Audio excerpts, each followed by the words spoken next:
Defense Base Act insurance is as important to government contractors working overseas as any other insurance program when it comes to contractual compliance. With this in mind, the U.S. Department of Labor has made a change that could make your work in Guam much easier. If this interests you, stay tuned for more as we dive into this important announcement from the U.S. Department of Labor.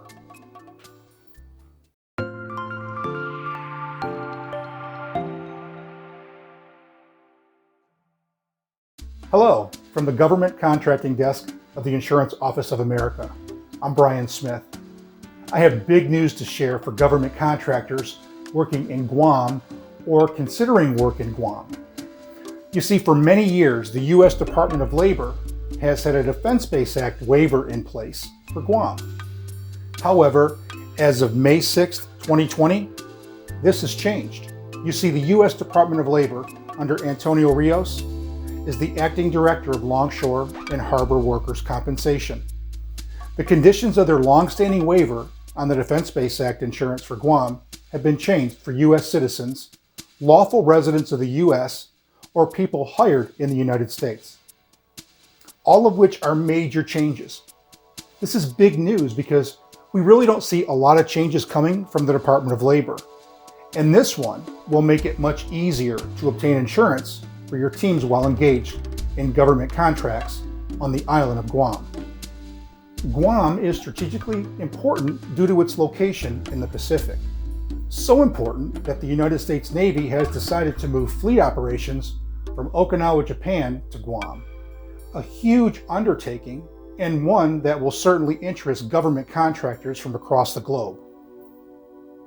Let's take a look at these changes and break down what it means for you if you currently have workers' compensation insurance in Guam on an existing contract or bidding on a future contract. Before the change, insurance had to be secured using local policies that added an additional layer of difficulty in contractual compliance for government contractors. The insurance coverage that was offered was inferior to the Defense Base Act coverage in terms of benefit levels, making it difficult to provide contractors with substantial coverage when compared to other OCONUS operations. This would potentially add to unsatisfied workers and subcontractors that looked to the insurance as an adequate protection against injury, illness, or death. Here is the language taken directly from the waiver issued under Section 1651, Subpart E of the Defense Base Act. In this case, I'm going to reference paragraph D of the waiver. The conditions of the waiver now read, this waiver does not apply to any employee who is a citizen of the United States of America or is the lawful resident of the United States of America or was hired in the United States of America. For additional language and a copy of the waiver memorandum, you can find the document linked to this video. There you have it. Keeping insurance program elements easy for those GovCon companies with or considering operations in Guam.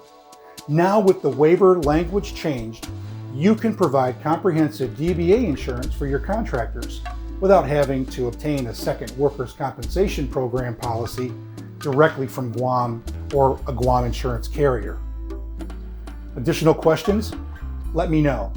I assist clients on a daily basis regarding DBA insurance and all other lines of coverage for defense and government contractors.